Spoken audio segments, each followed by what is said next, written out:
चंगा करता है, तू चंगा करता है, यीशु तू चंगा करता है, तू जीवन देता है, तू जीवन देता है, यीशु तू जीवन देता है। हम आज प्रभु भोज की विधि के बारे में देखने वाले, जो यीशु मसीह ने मुख्य धारा में हमें ये वचन क्या प्रचार किया और उस वचन के बारे में बताया। पौलुस कहता है पहला कोरिन्थियन उसका 11वां अध्याय 23वां वचन में ऐसा लिखा है कि ये बात मुझे प्रभु से पहुंची और ये मैं तुम्हें भी पहुंचाता हूं। हम एक बार पढ़ेंगे। क्योंकि यह बात मुझे प्रभु से पहुंची, हाँ, और मैंने तुम्हें भी पहुंचा दी, और मैंने तुम्हें भी पहुंचा दी कि प्रभु यीशु ने जिस रात वह पकड़वाया गया रोटी ली, जिस रात वो पकड़वा गया उस रात उसने रोटी ली और धन्यवाद करके उसे तोड़ी और कहा, यह मेरी देह है, यह मेरी देह है जो तुम्हारे लिए है, जो तुम्हारे लिए है, मेरे स्मरण के लिए यही किया करो। मेरे स्मरण के लिए तुम यही किया करो।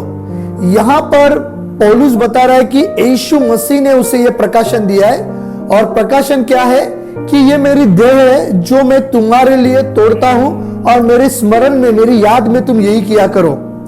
यीशु मसीह की देह के बारे में बताया गया है। यहाँ पर क्या, उसने रोटी तोड़ी और कहा ये मेरी देह है और मैं ये तुम्हारे लिए देता हूं, मेरी याद में तुम यही किया करो। और 25 इसी रीति से उसने बियारी के पीछे कटोरा भी लिया, भी लिया और कहा यह कटोरा मेरी लहू में नई वाचा है। तो क्या कहा कि ये कटोरा मेरे लहू में एक नई वाचा है।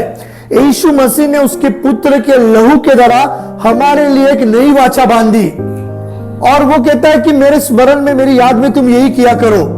प्रियो, यीशु मसीह ने एक रोटी ली और द्राक्ष रस लिया और उसे चिन्हित किया, उसे चिन्ह बताया कि ये रोटी है जो मेरी देह है, और ये जो द्राक्ष रस है ये मेरा लहू है। प्रियो, हमें समझना चाहिए कि रोटी और इस द्राक्ष रस को यीशु मसीह ने हमें क्यों दिया है और क्यों बताया, इसका मुख्य उद्देश्य क्या है। जब भी हम यीशु मसीह में बढ़ते हैं, हम एकत्रित होते हैं, तो हमें बार बार इन प्रक्रिया को करना है और यीशु के साथ उस नई वाचा में बढ़ते रहना है। हम एक वचन पढ़ते हैं, यूहन्ना की पुस्तक उसका 6वां अध्याय उसका 56वां वचन। जो मेरा मांस खाता और मेरा लहू पीता है, वह मुझ में स्थिर बना रहता है, और मैं उसमें। यीशु मसीह बता रहा है कि जो कोई मेरा मांस खाता है, जो मेरा लहू पीता है, वो मुझ में स्थिर बना रहता है और मैं उसमें स्थिर बना रहता हूं। मतलब ये जो प्रक्रिया है, जब हम यीशु मसीह में आते हैं प्रियो, तो ये प्रक्रिया कितनी जरूरी है हमें करने के लिए। यीशु मसीह का लहू पीना, यीशु मसीह का मांस खाना, ये हमें मसीह जीवन में स्थिर करता है। यदि हम संसार में जाएंगे और किसी भाई को या किसी बहन को हम कहेंगे कि तुझे यीशु का लहू पीना है, तुझे यीशु का मांस खाना है, तो ही तू मसीह में स्थिर बना रह सकता है, तो वो कहेगा ये तो नरभक्षी की बातें हैं। कैसा कोई परमेश्वर कह सकता है कि अपना लहू पिया और अपना मांस खा। तो प्रियो, इस चीज का हमारे पास प्रकाशन होने की जरूरत है, या हमें जो परमेश्वर का वचन पता चला है वो भी हमें लोगों को बताने की जरूरत है। बड़ी संख्या में लोग प्रभु भोज की विधि में भाग तो लेते हैं, पर यीशु मसीह का लहू क्या है और यीशु मसीह का मांस क्या है वे समझ नहीं पाते, और वे न समझने के कारण प्रियो लोग ऐसे कहते हैं कि हम यीशु मसीह हमारा नरभक्षी है, वो अपना मांस देता है खाने के लिए और वो अपना लहू हमें पीने के लिए देता है। इसलिए हमें समझने की जरूरत है कि यीशु मसीह का ये जो हमें पवित्र विधि दी गई है करने के लिए, यीशु के आने के दिन तक, इसका ये हमारे जीवन में करना इतना जरूरी क्यों है। और हम जब ये बातें करते हैं प्रियो, तब हम क्या होंगे, यीशु मसीह में स्थिर बने रहेंगे। और यहां पर हमें कलाम बताता है कि जो कोई मेरा मांस खाता है, जो मेरा लहू पीता है, वो मुझ में स्थिर बना रहेगा और मैं उसमें स्थिर बना रहूंगा। चेलों को जब यीशु मसीह ने इसी प्रकार से बातचीत की और चेलों को भी यीशु मसीह ने बताया कि तुम्हें मेरा लहू पीना है और तुम्हें मेरा मांस खाना है, तो वे लोग बड़ी संख्या में चेले उसे छोड़कर चले गए। जिन चेलों को यीशु मसीह ने अधिकार दिया था, दुष्ट आत्मा निकालने का अधिकार, कोढ़ी को शुद्ध करने का अधिकार, चंगाई करने का अधिकार, उन्होंने अधिकार से वो गए और उन्होंने कार्य भी किया। पर जब यीशु ने उन्हें इन बातों को कहा तो प्रियो वो यीशु के साथ मुड़ गए और उसके बाद वो यीशु के साथ फिर नहीं चले। पर ये जो 12 चेले थे प्रियो, ये यीशु मसीह में स्थिर बने रहे। और यहां पर हमें देखने को मिलता है, यहां पर पतरस कहता है कि प्रभु हम तुझे छोड़ के कहां पर जाएंगे, क्योंकि जीवन की बातें तो केवल आपके पास है। क्योंकि वो जानता था कि परमेश्वर का प्रकाशन ही उन्हें मसीह में स्थिर रख सकता है और वो प्रकाशन उन्हें यीशु के द्वारा प्राप्त हो रहा था। इसलिए प्रियो, मसीह जीवन में भी हमें हमेशा ध्यान रखना है, मसीह जीवन में भी, कि परमेश्वर के वचन का प्रकाशन हमें बहुत जरूरी है। यदि हम अन्य लोगों के बीच में जाकर कहेंगे ऐसा कि तुम्हें यीशु का मांस खाना है, तुम्हें यीशु का लहू पीना है, तो लोग हम पर चढ़ाई करेंगे और हमें मारने की कोशिश करेंगे। पर जब आप इस विषय को अच्छी रीति से समझ जाएंगे कि यीशु का लहू क्या है और यीशु का मांस क्या है, तो प्रियो हमारी मसीह जीवन के लिए बहुत आशीष का कारण ठहरेगा। और इसी बात को मैं आपको बताना चाहता हूं, यीशु का रोटी क्या है प्रियो, ये हम देखेंगे। यशायाह नबी की पुस्तक उसका 55वां अध्याय उसका 2 वचन। जो भोजन वस्तु नहीं है, जो भोजन वस्तु नहीं है, उसके लिए तुम क्यों रुपया लगाते हो? तुम उसके लिए क्यों रुपया लगाते हो? यहाँ पर बताया जा रहा है कि जो भोजन वस्तु ही नहीं है उसके लिए तुम क्यों रुपया लगाते हो? और जिससे पेट नहीं भरता, उसके लिए क्यों परिश्रम करते हो? और उसके लिए तुम क्यों परिश्रम करते हो? प्रियो, ऐसा कोई मनुष्य है क्या जो काम पर नहीं जाएगा, जो अपने परिवार को चलाने के लिए, अपने प्रतिदिन की भोजन प्राप्त करने के लिए नौकरी नहीं करेगा? वचन बताता है कि ये तो भोजन से कभी पेट नहीं भरने वाला, और इस भोजन के लिए तुम क्यों श्रम करते हो? अगर हम भी इसी प्रकार से, कलाम तो कह रहा है प्रियो, वचन तो बता रहा है हमें कि ये भोजन नहीं के लिए तुम श्रम मत करो, और इस भोजन के लिए तुम क्यों काम करते हो, क्यों मेहनत करते हो?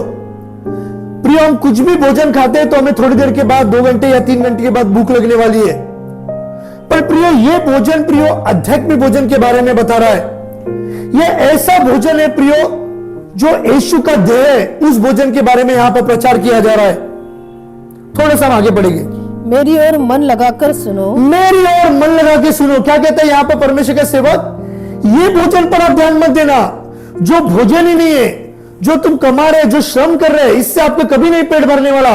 इस भोजन पर आप मत ध्यान देना, पर तुम मेरी ओर ध्यान लगाओ, तब तुम उत्तम वस्तु खाने पाओगे। तो तुम उत्तम वस्तु खाने पाओगे, और चिकनी चिकनी वस्तुएं खाकर, और तुम चिकनी चिकनी वस्तुएं खाकर संतुष्ट हो जाओगे।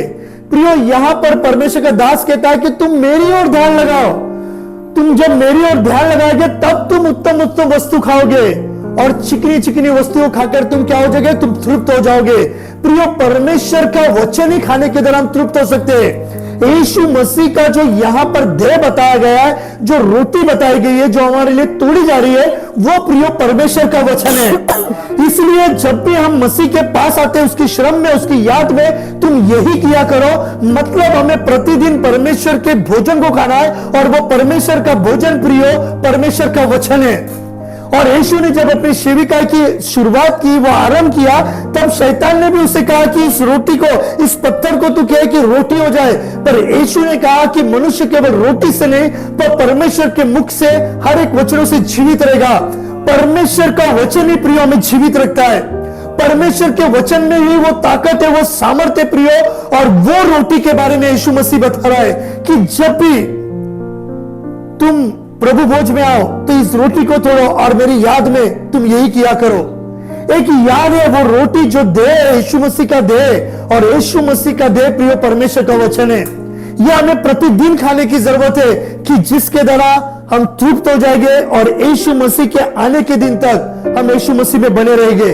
संसारिक भोजन के लिए वो कहता है कि तुम परिश्रम मत करो और तुम उस भोजन के पीछे मत लगो, वो खत्म होने के बाद फिर तुम्हें भूख लगने वाला है और वो भोजन नाशवान है।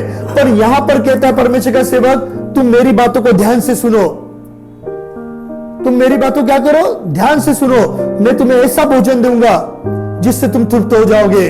वो चिकनी चिकनी भोजन के द्वारा हम संतुष्ट हो जाएंगे और वो प्रिय परमेश्वर का वचन है। इसलिए यीशु कहता है कि मेरी याद में तुम यही किया करो। ये रोटी है जो मैं तुम्हारे लिए तोड़ता हूं और ये मेरी देह है। और प्रिय परमेश्वर का वचन ही आज हमारे लिए वो रोटी है। हमें वो प्रतिदिन लेने की जरूरत है, प्रतिदिन खाने की जरूरत है कि जिसके द्वारा हमें कभी भी आध्यात्मिक भूख और प्यास न लगे। जो मनुष्य प्रियो सामरी स्त्री को यीशु मसीह ने कहा कि ये जल से जो पानी पीती इससे तुझे फिर एक बार प्यास लगेगी, पर मैं तुझे ऐसा जल दूंगा जिससे तुझे कभी नहीं प्यास लगेगी। यिर्मयाह की पत्री उसका 3 अध्याय उसका 15 वचन। मैं तुम्हें अपने मन के अनुकूल चरवाए दूंगा। मैं तुम्हें अपने मन के अनुकूल तुम्हें मैं चरवाए दूंगा, जो ज्ञान और बुद्धि से तुम्हें चराएंगे। क्या लिखा है प्रियो? क्या ज्ञान और बुद्धि से तुम्हें चराएंगे।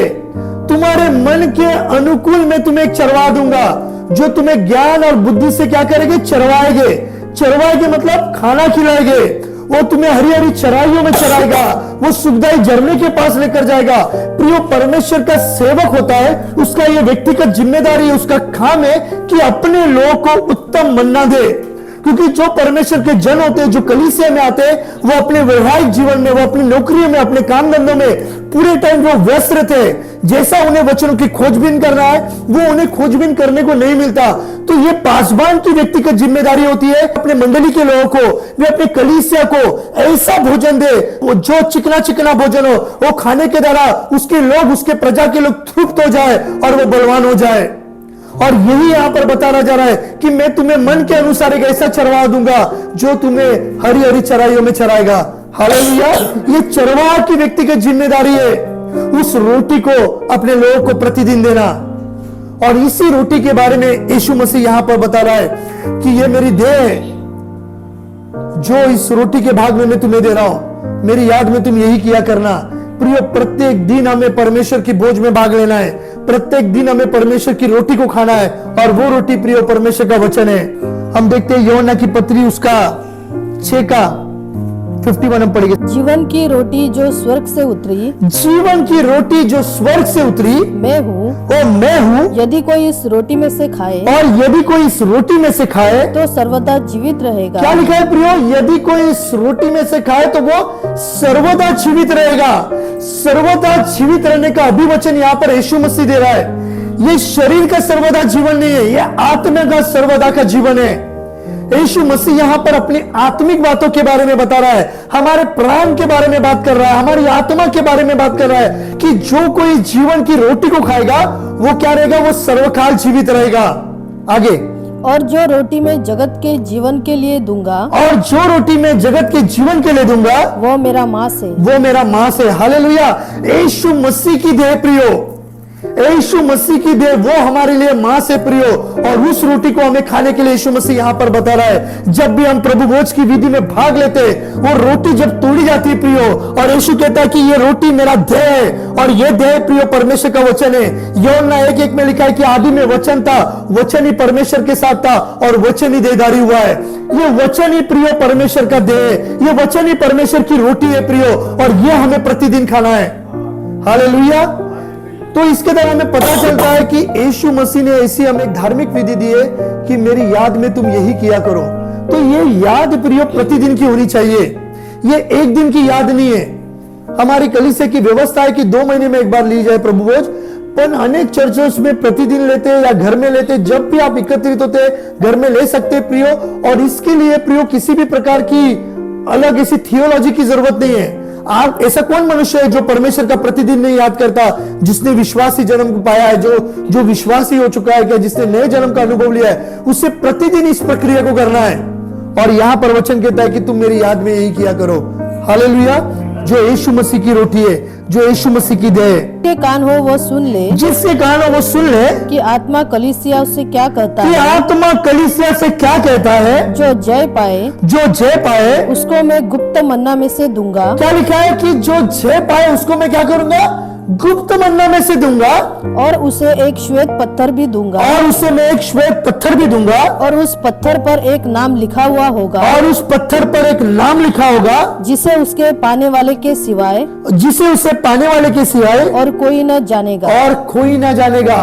प्रियो, ये कौन सा गुप्त मन्ना दूंगा? ऐसा परमेश्वर कौन सा गुप्त मन्ना देना चाहता है हमें? और जब वो खाने के बाद हमें एक श्वेत पत्थर प्राप्त होने वाला है और वो और किसी को समझ नहीं आएगा। प्रियो, ये गुप्त मन्ना प्रियो परमेश्वर के वचन का प्रकाशन है। जब मनुष्य प्रतिदिन भोजन खाता है प्रियो, तो वो जान लेता है कि इसका प्रकाशन क्या है, इसका रिविलेशन क्या है। अगर हमारे माता पिता भी घर में भोजन बनाते हैं तो हम जानते हैं कि इस भोजन में नमक कम है या मसाला कम है, हम बता देते हैं, क्योंकि वो प्रतिदिन खाने के तरह हमें उसका स्वाद पता है कि इसमें कौन सी चीज डाली गई है या नहीं डाली गई है। इसी रीति से परमेश्वर भी यहां पर बता रहा है, यीशु मसीह भी यहां पर बता रहा है कि जो भी कोई इस मेरे गुप्त मन्ना को खाएगा वो क्या होगा? श्वेत पत्थर को प्राप्त करेगा। और ये श्वेत पत्थर कैसे प्राप्त होगा प्रियो? ये श्वेत बातें कैसे हमें प्राप्त होगी? परमेश्वर के वचन के प्रकाशन के द्वारा। गुप्त मन्ना जब हम परमेश्वर के वचन में प्रतिदिन ध्यान देंगे, मन लगाएंगे प्रियो, निश्चय परमेश्वर का वचन हमसे बातें करेगा और वो हमें रिविलेशन प्राप्त हो जाएगा। फिर एक बार उस वचन को पढ़ते, जिसके कान हो वह सुन ले, जिसके कान हो वो सुन ले कि आत्मा कलीसिया से क्या कहता है, कि आत्मा कलीसिया से क्या कहता है। जो जय पाए, जो जय पाए उसको मैं गुप्त मन्ना में से दूंगा। क्या लिखा है प्रियो? जो जय पाए उसको मैं गुप्त मन्ना में से दूंगा। जय पाने वाला केवल मनुष्य को। हमें जब हम पाप में जय पाते हैं प्रियो, जब हम प्रियो व्यभिचार पर जय प्राप्त करेंगे, जब हम झूठ बोलने पर जय प्राप्त करेंगे, जब हम प्रियो पूरी तरह से अपनी आंखों में निर्दोष बने रहेंगे और इन बातों पर जय प्राप्त करेंगे, तब परमेश्वर हमें क्या करने वाला है? एक गुप्त मन्ना देने वाला है, एक प्रकाशन, एक रिविलेशन देने वाला है, जो परमेश्वर का वचन है प्रियो।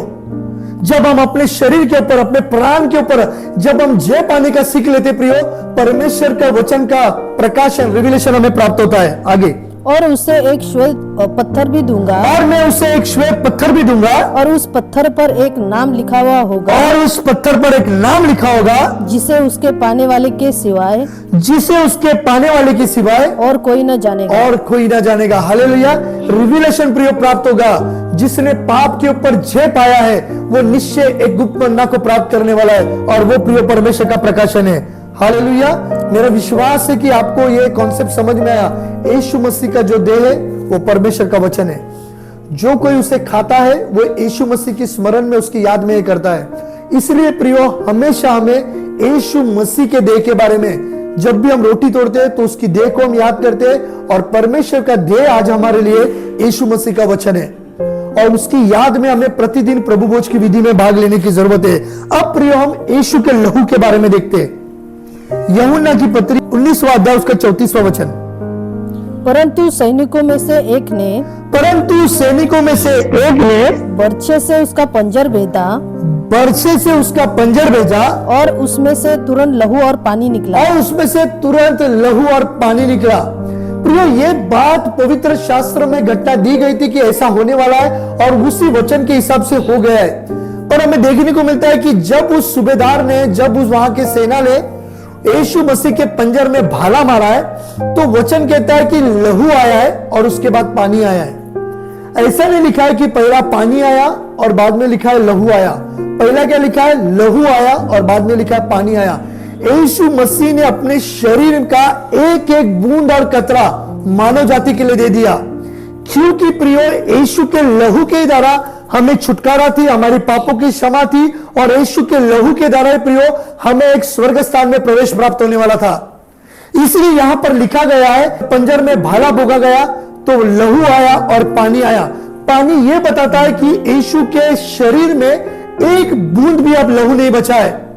पूरी तरह से उसने अपने मानव जाति के लिए अपने शरीर का एक एक बूंद पूरी तरह से खत्म कर दिया है, केवल हमारे लिए प्रियो। और यीशु का लहू हमारे जीवन में क्या कार्य करता है, हम इन बात को देखने वाले हैं। हम एक वचन पढ़ते हैं, मत्ती 26 का 28। क्योंकि यह वाचा का मेरा वह लहू है, क्योंकि ये मेरे वाचा का वह मेरा लहू है, जो बहुतों के लिए पापों की क्षमा के निमित्त बहाया जाता है। क्या लिखा है? पापों की क्षमा के निमित्त बहाया जाता है। यीशु मसीह का लहू क्या काम करता है प्रियो? हमारी पापों की क्षमा करता है। इसलिए यीशु मसीह ने वो द्राक्ष रस लिया और कहा कि ये लहू में मेरी नई वाचा है। पिता ने अपने पुत्र का लहू बहाया, क्योंकि हमारा परमेश्वर के राज्य में प्रवेश हो जाए। हमारी पापों की क्षमा होने के लिए यीशु मसीह का लहू बहाना जरूरी था। इसलिए जब भी हम यीशु मसीह के प्रभु भोज के दिन वो द्राक्ष रस को पीते, ये उस याद में पीते कि यीशु के लहू के द्वारा हमारी पापों की क्षमा हुई है, और उसकी स्मरण में उसे हम एक यीशु मसीह का दर्शक, उसके लहू का चिन्ह समझकर हम उसे पीते हैं प्रियो, क्योंकि हमारी पापों की क्षमा यीशु के लहू के द्वारा की गई है। इसलिए प्रियो, यीशु का लहू हमें सारे पापों से क्षमा करता है। उसकी याद में प्रियो हम उस द्राक्ष रस को पीते, और वो द्राक्ष रस प्रियो यीशु मसीह में एक नया करार है, एक नई वाचा है, और उस नए वाचा में, उस नए करार में प्रियो हमारा प्रवेश हो चुका है। हम और एक वचन पढ़ते, प्रेरितों के काम उसका 20 का 28। इसीलिए अपने और अपने पूरे झुंड की चौकसी करो, इसीलिए तुम अपनी और अपनी पूरी झुंड की चौकसी करो, जिसमें पवित्र आत्मा ने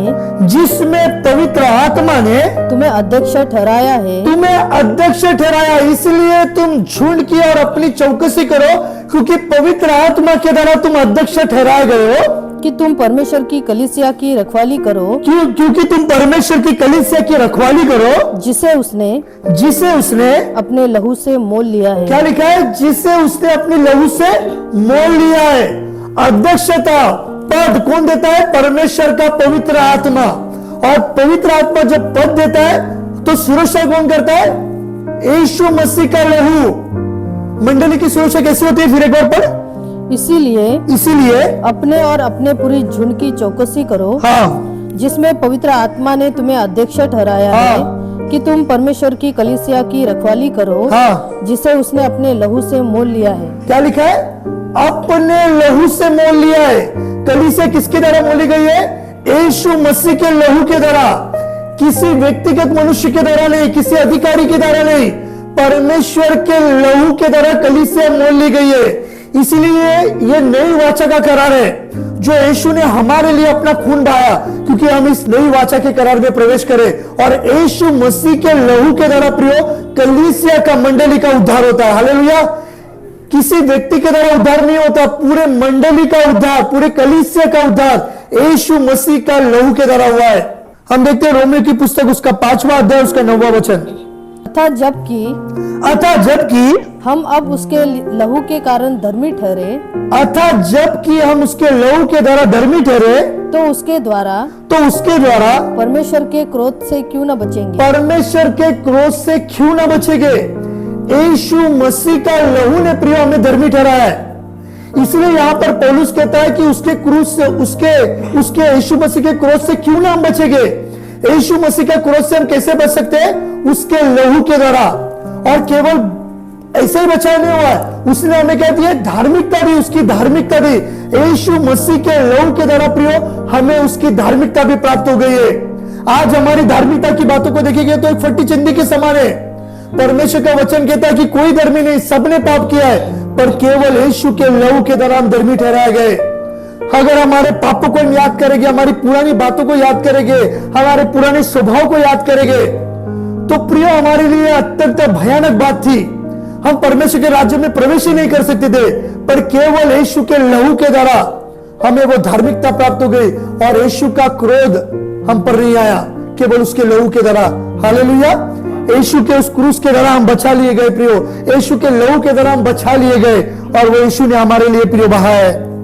पहला पत्रस उसका 1 का 18 वचन। क्योंकि तुम जानते हो कि तुम्हारा निकम्मा चाल चलन जो बाप दादाओं से चला आता है। क्या लिखा है? क्योंकि तुम जानते हो कि तुम्हारा निकम्मा चाल चलन जो बाप दादाओं से चला आ रहा है, आगे उससे तुम्हारा छुटकारा चांदी सोने अर्थात नाशवान वस्तुओं के द्वारा नहीं हुआ। अर्थात उसके नाशवान वस्तु के द्वारा नहीं हुआ। हमारा छुटकारा कैसा हुआ है प्रियो? किसी चांदी सोने के द्वारा नहीं हुआ है। जो हमारे में स्वभाव था, जो हमारे बाप दादा से आता हुआ स्वभाव जो हमें प्राप्त हुआ था, उसके लिए कीमत देने की जरूरत थी। हमारे पास वो चांदी सोने के द्वारा, हमारा उस नाशवान चीज के द्वारा हमारा उद्धार नहीं हो सकता था प्रियो। हमारी पापों की स्वभाव नहीं हो सकती थी, हमारा स्वभाव नहीं बदल सकता था। पर एक ही यहाँ पर विकल्प था, वो 19 वचन पढ़ते। पर निर्दोष और निष्कलंक मेमने अर्थात मसीह के बहुमूल्य लहू के द्वारा हुआ। अर्थात यीशु के बहुमूल्य लहू के द्वारा हुआ। यीशु मसीह का बहुमूल्य लहू के द्वारा हमारी प्रिय पापों की क्षमा हो गई, हमारे स्वभाव में बदल आ गए, हमारे विचारों में बदल हो गया, वो केवल यीशु के बहुमूल्य लहू के द्वारा, वो मूल्यवान लहू के द्वारा प्रियो, किसी सोने या चांदी के द्वारा नहीं, इस नाशवान वस्तु के द्वारा नहीं, पर उस पुत्र के लहू के द्वारा प्रियो हमारी पापों की क्षमा हो गई, हमारी स्वभाव की क्षमा हो गई। इसलिए जब भी हम यीशु मसीह के प्रभु भोज में भाग लेते, यीशु की हम देह की याद करते, यीशु की हम लहू की याद करते कि प्रभु जी यीशु कहता है कि मेरी याद में तुम यही किया करे, जब तक मैं ना आता हूं तुम इस प्रक्रिया को करते रहना है। हालेलुया। मैं जब तक नहीं आता उस प्रक्रिया को हमें करते रहना है। हमेशा उस लहू का मूल्य क्या है, उस लहू ने हमें धार्मिकता दी है, उस लहू ने हमारी पापों की क्षमा की है, उस लहू ने हमें निर्दोष ठहराया है। उन बात को हमें स्मरण करते रहना है, क्योंकि यीशु के लहू के द्वारा हमारी पापों की क्षमा हुई है। पहला यूहन्ना उसका 1:7। पर यदि जैसा वह ज्योति में है, पर यदि वो जैसा ज्योति में है, वैसे ही हम भी ज्योति में चले, वैसे ही हम भी ज्योति में चले, तो एक दूसरे से सहभागिता रखते हैं, तो एक दूसरे से हम सहभागिता रखते हैं, और उसके पुत्र यीशु का लहू, और उसके पुत्र यीशु का लहू हमें सब पापों से शुद्ध करता है। हमें सब पापों से शुद्ध करता है। कैसे? जब हम एक दूसरे के सहभागिता में होते, एक साथ जब हम चलते हैं प्रियो, तब क्या होता है? यीशु मसीह का लहू क्या करता है? हमें सब पापों से शुद्ध करता है। सहभागिता, इकट्ठा आना, रोटी तोड़ना, परमेश्वर की याद करना, स्मरण करना प्रियो, तब क्या होता है प्रियो? हमारा शुद्धिकरण होने की शुरुआत हो जाती है। हम एक दूसरे को शुद्धि करने लगते हैं, हम शुद्धिकरण की प्रक्रिया में जाते हैं, हम सैंक्टिफिकेशन में जाते हैं, कि जिसके द्वारा यीशु का लहू ये कार्य करता है। यीशु का लहू ही प्रियो में शुद्ध करता है। ये प्रक्रिया में हमेशा करने की जरूरत है प्रियो। प्रकाशित वाक्य उसका 1:5। और यीशु मसीह की ओर से, जो विश्वास योग्य साक्षी और मरे हुए में से जी उठने वालों में पौलटा और पृथ्वी के राजाओं का हकीम है, तुम्हें अनुग्रह और शांति मिलती रहे। वह हमसे प्रेम रखता है, और उसने अपने लहू के द्वारा हमें पापों से छुड़ाया है। प्रियो, बार बार वचन बताया जा रहा है कि उसके लहू के द्वारा हमें छुड़ाया, क्योंकि प्रियो यीशु का ही एक ऐसा लहू था जो इस मानव जाति को पापों से छुड़ा सकता था, और किसी भी प्रकार का हमारे पास दूसरा विकल्प नहीं था। केवल यीशु का लहू ही हमें इस पापों के मार्ग में से छुड़ाने में सामर्थ्य था। हम 5:9 पढ़ते प्रकाशित वाक्य।